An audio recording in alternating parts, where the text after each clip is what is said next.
This has serious implications for the Washington Wizards, as Alex Sarr is now out for at least 2 weeks and will be reevaluated after the All-Star break per Shams Charania. So what does this exactly mean for the Washington Wizards with Alex Sarr now being out, having this injury? Apparently it's a hamstring injury.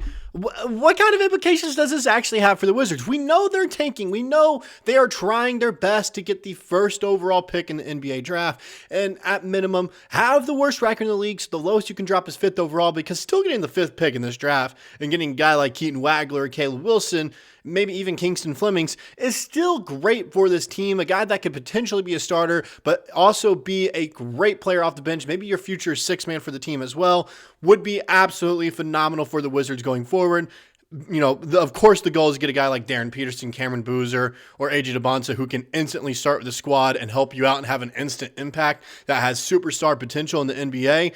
But still, having that worst record, lowest you can drop is 5th. That's still pretty good for the Wizards considering everything that they have to do. So why does the Alex Sarr injury even matter? Well, I'll go into it all in today's video where we break it down here on Wizards Digest. Before we get into all that though, go ahead, hit that subscribe button so you don't miss a single action covering the Washington Wizards as they're looking to start being competitive again next season after some pretty big trades at this trade deadline. So with that out of the way, let's go ahead, get into looking at it. As you know, Shams Charania tweeted out earlier today, Washington Wizards center Alex Sarr has sustained a right hamstring strain and will miss approximately 2 weeks, sources tell ESPN. Sarr, one of 3 players averaging at least 17 points, 7 rebounds, and 2 blocks per game this season, is now out for Friday's Rising Stars game.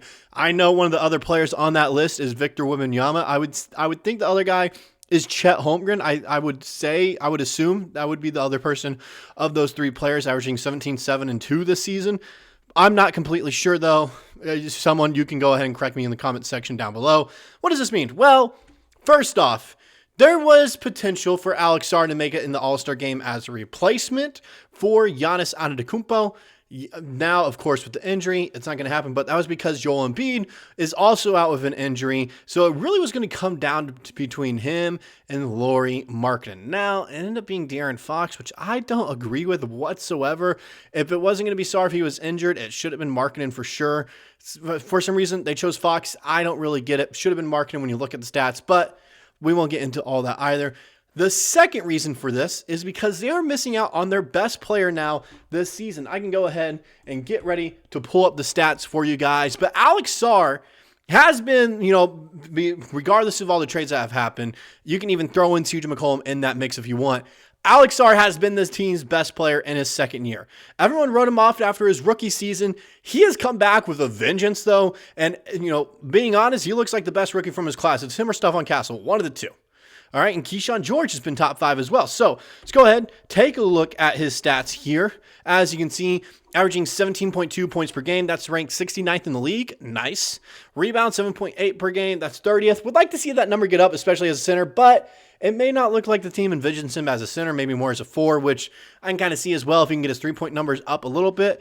Assists per game, 2.8. Not bad for a center at all. He's only been playing 28.2 minutes per game, not even the top 100 for minutes per game. Imagine if he was playing 32 like so many other players. He probably has a 20-10 season right now, all right? 20-10, maybe he has 4 assists as well up there, okay? You look at his field goal percentage, he has jumped up from that abysmal under 40% now up to 49.6, ranked 153rd in the league, 71st in percentile right there. He's just missing out on 50%. Some of this is because of injuries, also increased load, not having a, realistically like a true point guard or someone experienced that knows how to throw up lobs for a center like Alex Sarr. Adding Trae Young to that mix, his efficiency is going to get better. So many other stats will end up getting better for him as well. You look at the 3-point percentage, like I was talking about earlier. He's now shooting 33% from 3. I'll take that from a center. From a stretch 5, I'll take that. Would I like to see the number at 35%? Sure. 33.6, I can live with that number for a stretch, 5. I can. Blocks per game, he ranks 3rd in the NBA for blocks per game, right at 2. He was at first for a bit, but, because of some of these injuries, him not playing as much, that number has dropped down a bit. Steals per game, for a big man, not doing bad at 0.8 right there either. He's not fouling a ton either at 2.1. I'll take this. He's been having a solid season. Now, he is out with injury. So he's going to miss some time. This is good for the tanking odds, as right now the Wizards have the second worst record in the NBA. The Kings have the worst record. They weren't even trying to tank this year or rebuild. They were just bad. Let's be honest about the Kings. They were just bad. That's just a bad basketball team. The Wizards actually have at least some form of okay, we have a framework here. We just traded for Trae Young, Anthony Davis, two all-stars that we're going to add to the lineup. Trae Young is finally playing with the two best centers of his career he's ever played with Alex Sarr and Anthony Davis. His numbers are going to go up. Sarr's numbers are going to go up. Anthony Davis, he might not have to miss as much time because he's not going to be relied on as much on offense and defense, so he's probably not going to get injured as much, hopefully. And the Wizards have a great medical staff. You also have Keyshawn George, adding a potential top 3 pick. The framework is there, okay? So it's not like the Kings, who are just bad, just outright bad. It's not like the Pacers, who are just dealing with a ton of injuries this year. Tyrese Haliburton, their best player, he tore his Achilles in the NBA Finals, so he missed the entire year. It's not like, the Pacers over there either, who are just having a one-off year.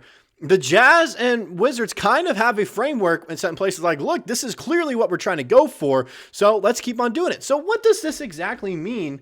What does this mean? Why are we talking big implications for Alex Sarr being out? Well, of course he needed a replacement for the Rising Stars game because he made it 2 years in a row. He needed a replacement. You notice one guy that made it last year that didn't make it this year was Bub Carrington. Well, it was announced today that Alex Sarr's replacement was going to be Bub Carrington. Bub Carrington is now the replacement for Alex Sarr, so you have him thrown in there now. Boom. The Wizards officially have 4 rising stars this year, technically. The most out of any team in the NBA. Really impressive. That shows you the future is bright. He's joining Tre Johnson and Keyshawn George down there. Alex Sarr will be there just kind of watching. So it's really interesting to look at it. So this is going to be the perfect time for Bub Carrington to kind of show out and showcase what kind of player he is, as I bring up his stats right here. As you can see, off the bench this year, he's averaging 10 points per game and 4.6 assists. That's 59th in the NBA for his assists, 90 percentile. Take that for a guy off the bench, playing 28 minutes per game.